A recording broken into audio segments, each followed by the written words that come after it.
अगर आप ओवरसीज़ पाकिस्तानी हैं और पाकिस्तान में कोई प्रॉपर्टी सेल कर रहे हैं या परचेज़ कर रहे हैं और आप लेट फाइलर हैं या नॉन फाइलर है, तो आपके लिए प्रॉपर्टी का जो टैक्स रेट है वो फाइलर वाला ही चार्ज होगा। एबीआर ने आपके लिए एक स्पेशल फैसिलिटेशन डेस्क बना दिया है। अब ऑनलाइन आप उसकी अप्रूवल ले सकते हैं। आपको एबीआर के ऑफिस में नहीं जाना पड़ेगा या किसी को हायर नहीं करना पड़ेगा। सिंपल एक प्रोसेस है, वो आपने फॉलो करना है और आपको टैक्स एग्जम्पशन मिल जाएगी। मतलब आपके लिए जो टैक्स रेट है वो, अगर हम परचेज़ की बात करें तो तकरीबन 17% तक सेविंग होगी, और अगर हम सेल कर रहे हैं और आप लेट फाइलर हैं या नॉन फाइलर हैं तो आपको तकरीबन जो है वो 7.5% तक की सेविंग मिल सकती है। ये कैसे हम सेविंग ले सकते हैं, क्या प्रोसेस आपने फॉलो करना है, आज किस और ऑनलाइन आपने कैसे अप्लाई करना है और किन से बात करनी है, तमाम डिटेल आपसे शेयर करते हैं। आप देखें प्रैक्टिकल लर्निंग हाउस, मैं हूं फ़हीम महबूब। वापस आते हैं टॉपिक के ऊपर। तो जैसे आप सबको पता है, पहले आपको सबसे पहले मैं दिखा देता हूं कि जैसे ही आप एफबीआर की वेबसाइट ओपन करेंगे तो यहाँ पे अनाउंसमेंट आ रही होगी, tax services and guidance for overseas Pakistani.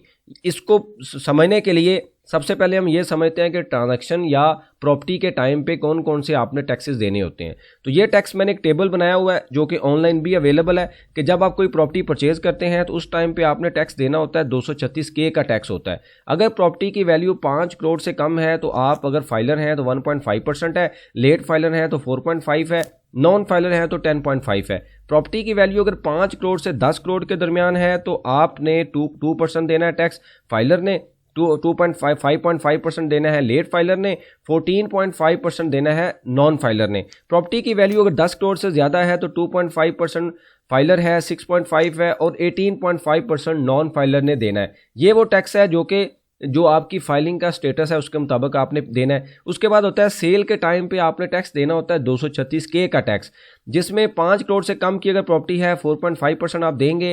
पहले ये 30 जून तक रेट था 3%, यकम जुलाई से बजट में इसको बढ़ा दिया गया है, अब ये रेट हो गया 4.5%। इसी तरीके से ये जो परचेज का टैक्स था ये भी 3% रेट था जो 30 जून तक, यकम जुलाई से इसको कम कर दिया गया 4.5। परचेज करते हुए रेट कम किया गया है, सेल करते हुए जो रेट है 1.5 से बढ़ा दिया गया है। इसी तरीके से आप प्रॉपर्टी की वैल्यू अगर 10 करोड़ से ज़्यादा है और आप सेल कर रहे हैं, आप फाइलर हैं तो 5.5 है, नॉन फाइलर हैं, लेट फाइलर हैं तो 9.5 है, नॉन फाइलर हैं तो 11.5% आपने टैक्स देना है। अब मसला यह है कि जो ओवरसीज हैं जिन्होंने टैक्स रिटर्न फाइल नहीं की, उनका स्टेटस तो एफबीआर के रिकॉर्ड में नॉन फाइलर आ रहा होगा, तो उनका क्या कसूर है? वो तो ओवरसीज हैं, वो एग्जम्प्ट हैं फॉर रिटर्न फाइलिंग। कुछ केसेस में वो फाइल करते हैं। मैंने बताया हुआ है कि ओवरसीज अगर टैक्स रिटर्न फाइल करेंगे तो उसका कितना बेनिफिट होगा। ये एक वीडियो पड़ी हुई है, उसको आप देख लीजिए। उसमें काफ़ी डिटेल में तकरीबन 7-8 डिफरेंट कंडीशंस बताई हैं मैंने कि फाइल करने से आपको क्या बेनिफिट होगा। अभी हम उस टॉपिक पे नहीं जा रहे, बस मैंने आपको यहाँ पे एक्सप्लेन किया है। आपका स्टेटस है नॉन फाइलर और पाकिस्तान में आप प्रॉपर्टी परचेज करना चाहते हैं और आप ये कहते हैं कि जी मैं तो एलिजिबल नहीं हूँ for filing as per law, Pakistan का जो ऑर्डिनेंस है उसके मुताबिक मेरे ऊपर तो ये रूल अप्लाई नहीं होता, तो मुझे ये हाई रेट क्यों चार्ज हो रहा है, यानी कि 18.5 क्यों चार्ज हो रहा है मुझे? अगर मैं 10 करोड़ से ऊपर प्रॉपर्टी ले रहा हूँ तो मुझे तो रेट फाइलर वाला लगना चाहिए। इसके लिए एफबीआर ने पिछले साल से एक सिस्टम बनाया जिस पे उन्होंने ये कहा कि आपके पास अगर 2 चीज़ें अवेलेबल हैं तो आपका रेट फाइलर वाला ही लगेगा। कौन सी 2 चीज़ें हैं? या आपके पास नाइकोप होना चाहिए, ओवरसीज कार्ड, या आपके पास पीओसी होना चाहिए। ये 2 चीज़ें अगर आपके पास अवेलेबल है तो आपका जो टैक्स रेट होगा वो फाइलर वाला ही चार्ज होगा, चाहे आप नॉन फाइलर ही क्यों ना हो। लेकिन मसला क्या था कि जब आप ये ऑनलाइन इसको अप्लाई करते हैं, मैंने बड़ी डिटेल में एक वीडियो बनाई थी जिसमें मैंने आपको बताया था कि कैसे चालान बनाना है, तो अभी भी मैं आपको थोड़ा सा एक्सप्लेन कर दूंगा इस वीडियो में। ऑनलाइन जब आप चालान बनाते हैं तो वो दो दिन के अंदर जो ऑफिसर है उसने अप्रूव करना होता है। लेकिन प्रॉब्लम यह है कि या तो आपको खुद फॉलोअप लेना पड़ता है, फिजिकल विजिट करना है ऑफिस में, या फिर आप किसी को हायर करते हैं और आप उसको पैसे देते हैं, फिर जाके वो चालान प्रूव होता है और फिर आपको एग्जम्पशन मिलती है। मतलब यह है कि आपने अपना जेन्युइन काम करवाना है, लेकिन उसके लिए भी आपका टाइम लगेगा या पैसे लगेंगे, फिर आपका काम होगा। एफबीआर ने एक बड़ा अच्छा काम किया है कि उन्होंने अपने ही ऑफिस के अंदर एक स्पेशल डेस्क बना दिया है जो सिर्फ और सिर्फ ओवरसीज को डील करेगा। उसमें ना सिर्फ उन्होंने उनका नाम बताया है, उनका सेल नंबर भी बता दिया है और ईमेल एड्रेस भी बता दी है। अब मैं आपको बताऊंगा कि आपने उनसे बात किस तरीके से करनी है ताकि आपका काम सारा ऑनलाइन हो जाए। ये एक प्रैक्टिकल एग्जांपल है।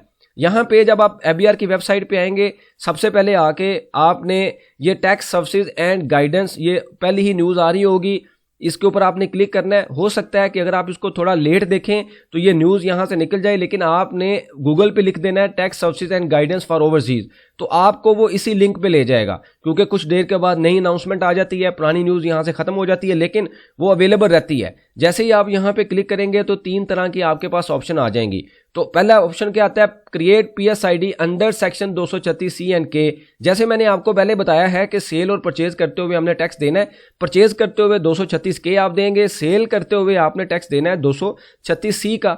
अब सेल और परचेज करते हुए जब हम प्रॉपर्टी पाकिस्तान में बेचते हैं तो हमने एक चालान बनाना होता है, उसके थ्रू हम बैंक में जमा करवाते हैं और हम ये कहते हैं कि FBR का ये टैक्स है। उस चालान को इंग्लिश में कहा जाता है PSID, या मतलब पेमेंट स्लिप ID। ये जनरेट कैसे होगा, ये आपने इसके ऊपर क्लिक कर देना है।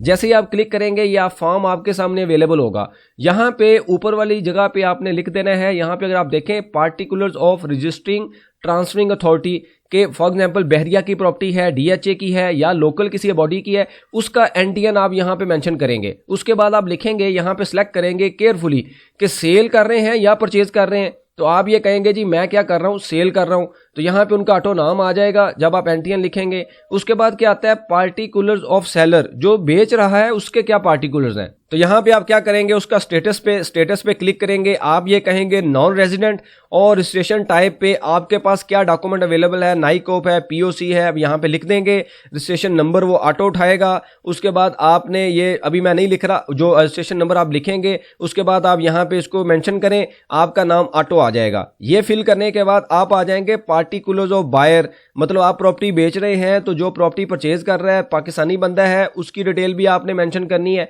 तो वो रेजिडेंट है, वो आप जो भी आपका एजेंट होगा, जो पार्टी होगी, उससे आपने डिटेल ले लेनी है, वो एजेंट के पास अवेलेबल होती है। यहाँ पे उनका CNSE या NTN नंबर मेंशन करें, क्योंकि वो पाकिस्तानी होंगे तो आप उनका रेजिडेंट का स्टेटस लिख देंगे। नॉन रेजिडेंट भी हो सकते हैं आप, वहाँ पे वो भी लिख सकते हैं। तो सारा डाटा यहाँ पे उनका आ जाएगा, नाम आएगा, परसेंटेज ऑफ शेयर लिखेंगे कि अगर फॉर एग्जाम्पल ये एक ही बंदे के नाम पे 100% आ जाएगा। बायर सेलेक्ट कर ले, ऑनर है, अटॉर्नी है, प्रिंसिपल है, कौन है, तो आप लिख लें यहाँ पे ऑनर है। उसके बाद आता है पार्टिकुलर्स ऑफ प्रॉपर्टी कि जो प्रॉपर्टी आप ले रहे हैं कमर्शियल है, रेजिडेंशियल है, एग्रीकल्चर है। उसके बाद स्टेटस क्या है, फ्लैट है, प्लॉट है, लैंड है, बिल्डिंग है। अगर जो भी आ रहा है आप रेलिवेंट वो सिलेक्ट करने के बाद सारी चीज़ें यहाँ पे मेंशन कर दें। ये तमाम चीज़ें आपने लिख देनी है केयरफुली। ये सारा डाटा आपके पास अवेलेबल होगा, क्योंकि प्रॉपर्टी की डिटेल आप ही के पास होगी, क्योंकि आप उसके बायर हैं या सेलर हैं।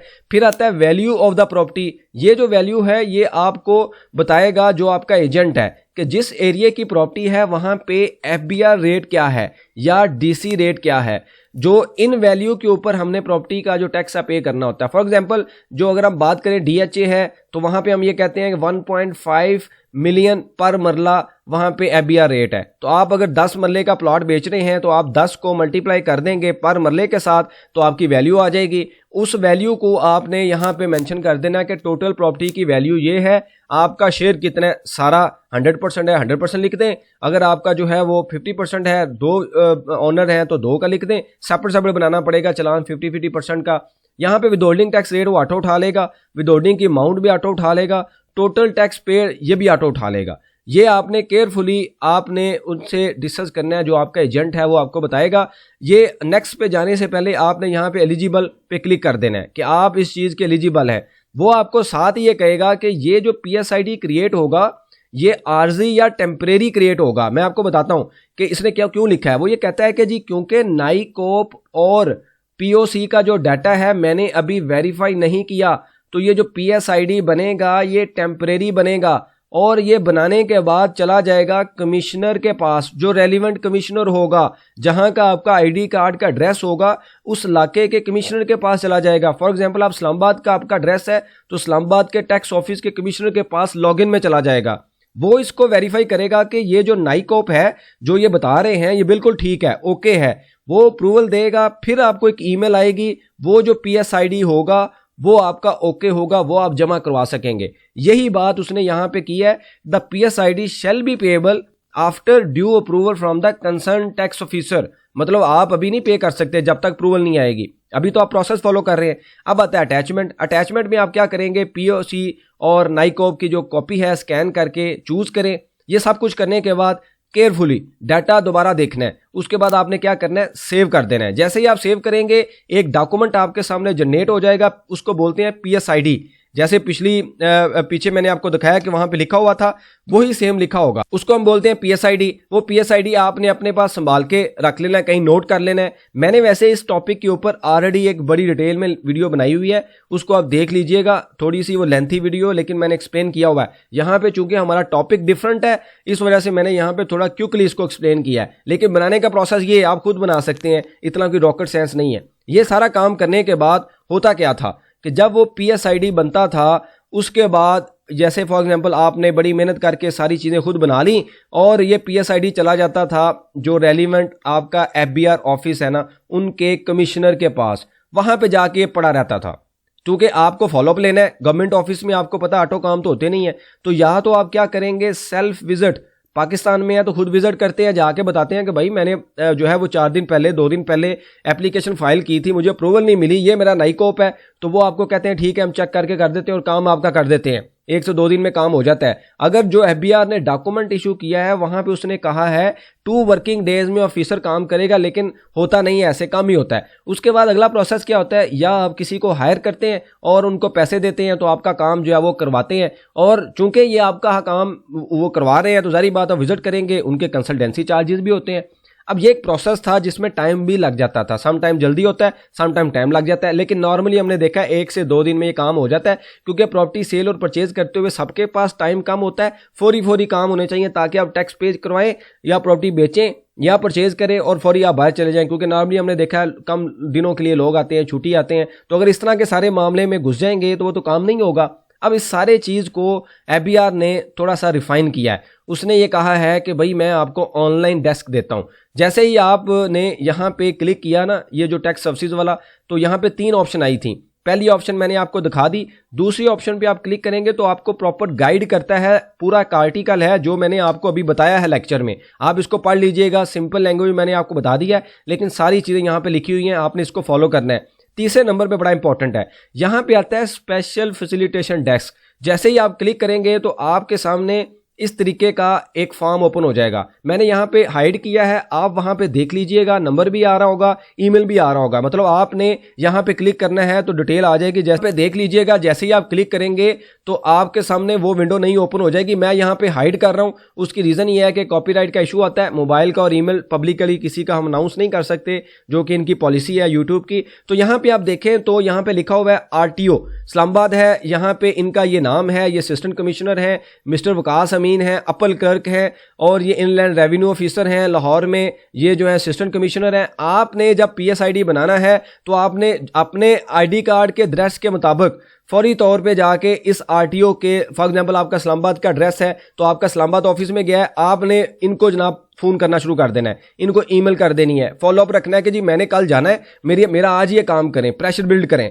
तो आपका ये फौरी काम करेंगे। अगर ये नहीं करते तो आप सेम टाइम पे इनसे भी कहें कि जी मैंने नीचे वाले स्टाफ से गपशप लगाई है, काम नहीं हो रहा, मैंने उनको ईमेल भी की है, आपको भी बता रहा हूँ, आपको ईमेल भी कर रहा हूँ, मेरा जेन्युइन केस है, फौरी करें। सेम डे में भी आपको अप्रूवल मिलेगी अगर आपका फॉलोअप स्ट्रॉन्ग होगा। तो ये एक बहुत बड़ी डेवलपमेंट है FBR की तरफ से कि आपका काम ऑनलाइन ही हो जाएगा, किसी की इन्वॉल्वमेंट के बगैर, किसी विजिट के बगैर, आपका टाइम भी सेव हो जाएगा। जिस ऑफिस में या जिस सिटी में आप हैं, आपने वहां से कांटेक्ट करना है, रेलिवेंट पहले जो जूनियर स्टाफ है इससे बात करनी है। अगर ये काम नहीं करता तो सेम टाइम पे सीनियर को भी बताएं कि जी मेरा काम नहीं हो रहा, ये जेन्युइन काम है और डॉक्यूमेंट के मुताबिक आपने 1 से 2 दिन में करना है, तो वो करेंगे। तो इस तरीके से आपने सारे प्रोसेस को फॉलो करना है और आप अच्छी खासी जो प्रॉपर्टी की सेविंग है वो ले सकते हैं। इससे पहले लोग ये कह रहे थे कि जी विजिट करना पड़ता है, काम नहीं हो रहा। अब काफ़ी कंप्लेन गई FBR को और उन्होंने जो है वो एक अच्छा स्टेप ले लिया है कि आपके लिए एक स्पेशल डेस्क बना दिया है। आप इनको अभी कॉल करें, अभी आपको रिस्पॉन्ड करेंगे, इनका काम ही ये है। अगर ये नहीं करते उसका भी एक हल है, वो मैं फिर कभी बताऊंगा, अभी मैं पब्लिकली नहीं बता रहा कि अगर ये फॉर एग्जांपल इनकी तरफ से रिस्पॉन्ड नहीं आता तो आपने क्या काम करना है। बहरहाल अगर आप कोशिश करें ये करें, ये आपको सही तरीके से गाइड भी करेंगे, फैसिलिटेट भी करेंगे और आपका काम भी करेंगे। आपके पास अभी भी कोई क्वेश्चन हो, रेलिवेंट सजेशन हो, आप कमेंट्स बॉक्स में मेंशन कीजिए, इसके ऊपर हम डिस्कशन करेंगे ताकि जो लर्निंग का प्रोसेस है कंटिन्यू रहे। बहुत शुक्रिया, जज़ाकल्लाह।